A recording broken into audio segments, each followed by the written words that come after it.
Hey everyone, and welcome back to another Etheria Restart video. So in today's video, guys, I want to talk about people over-prioritizing the Doki Doki Dungeon.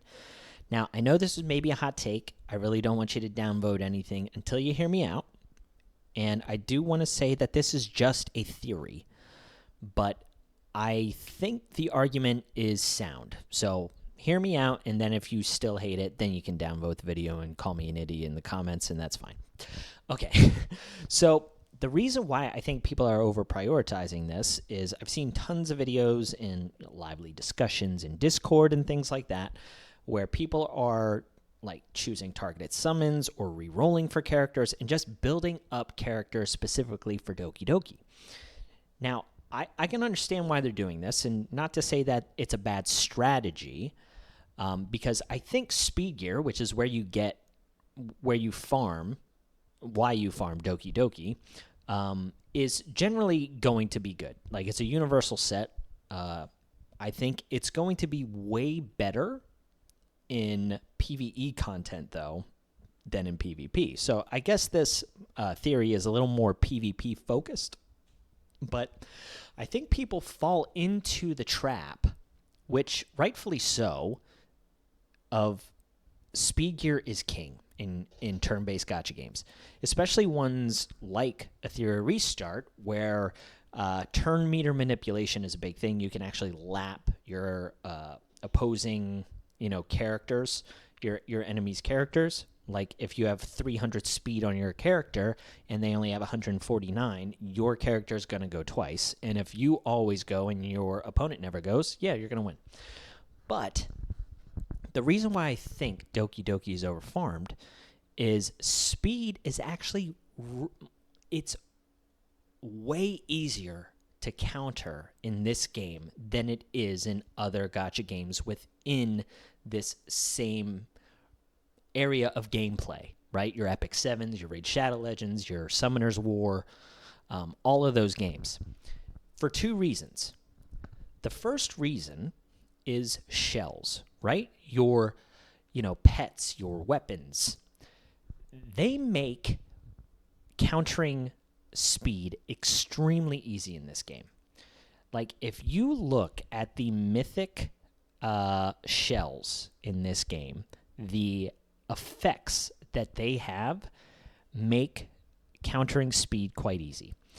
Now, when your opponent is running speed, they're usually playing one of two different types of playstyles. The first one is cleave, right?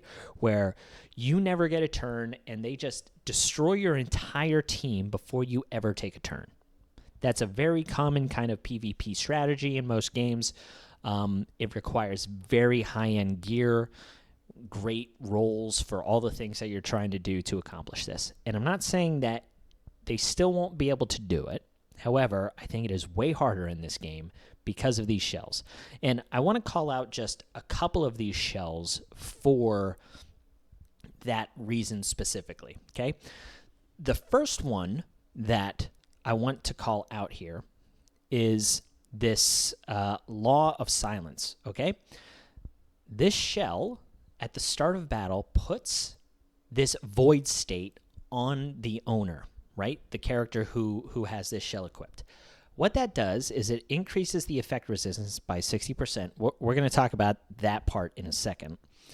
But the second part is it can't be selected as a main target of an enemy skill, and it decreases the group damage taken by an additional 50%. This is very, very strong. Okay? There's one or two specific characters that this can go on really, really well. I'll talk about that also in a second, because this ties more into why cleave, is going to be much harder to do in this game than in others. But this is a prime example, okay?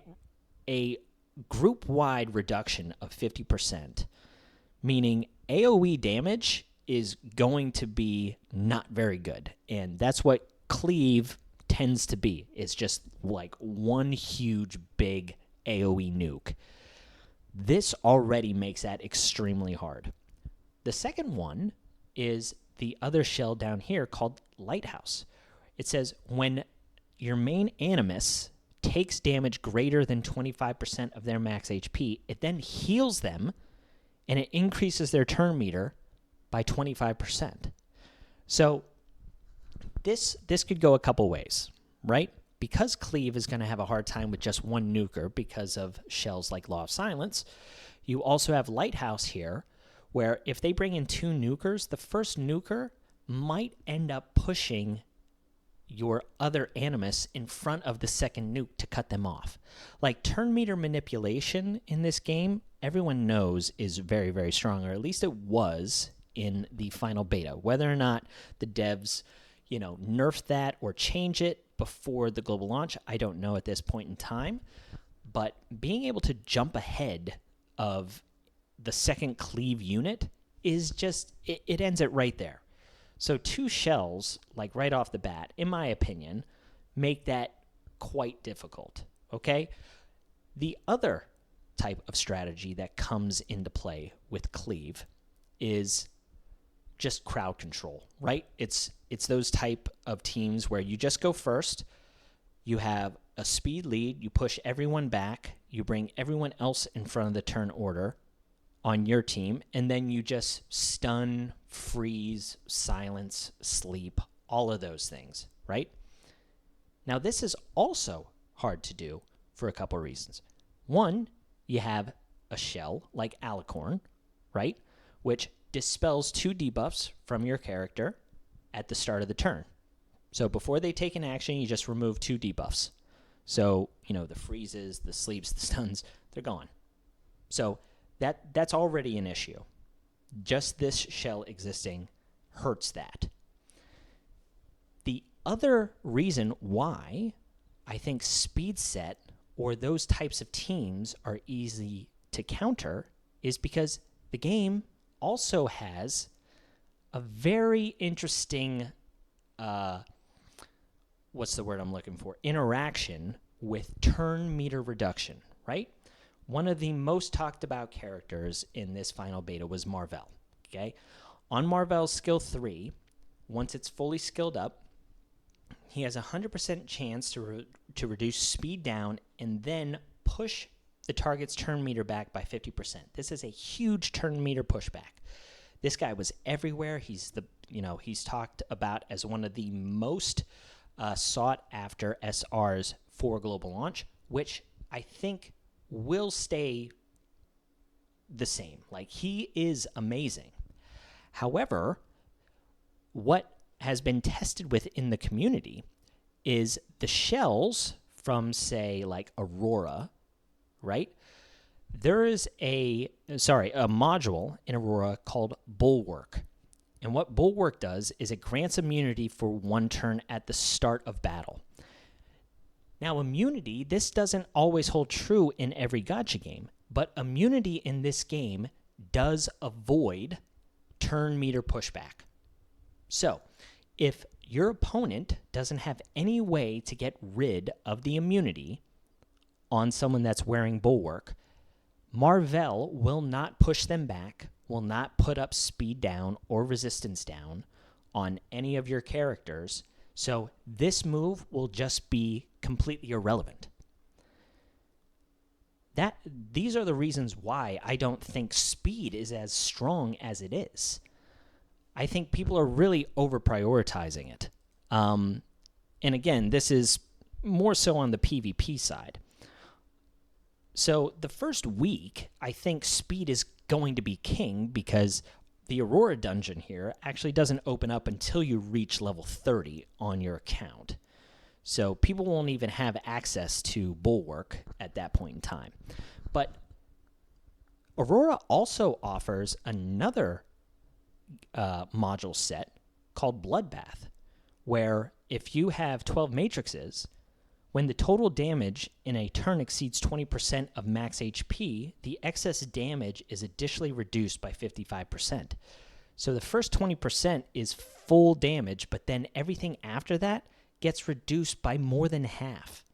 Like, you can't just focus on speed, guys. Okay?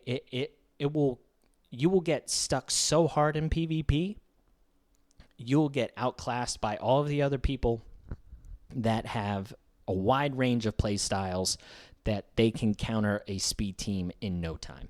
Again, first week, you're going to crush, okay?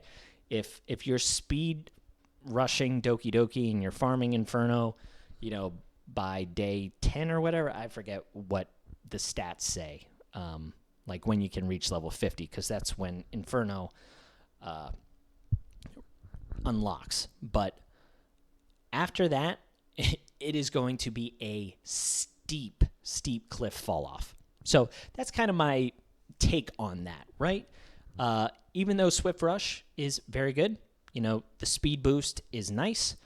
And Swift Raid, once you get to Inferno, is a really nice buff to those cleave teams. The 15% speed with 20% attack. That's all great.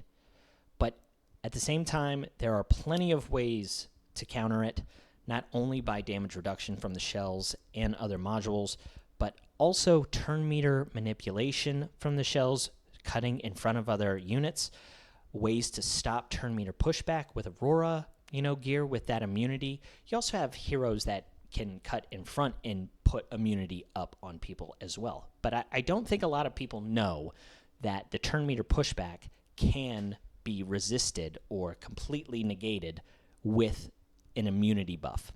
So that's kind of what the video is on, guys. I wanted to throw that out there, get some discussion going, see if you agree, if you disagree.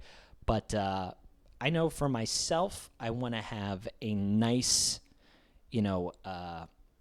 kind of level account where I can farm up any of those matrix dungeons. I want everything available to me, not just Doki Doki. I really want to be able to prioritize Aurora and Terramaton as well. But yeah, that's all I got for you. I hope you enjoyed, and I'll catch you on the next one. See ya.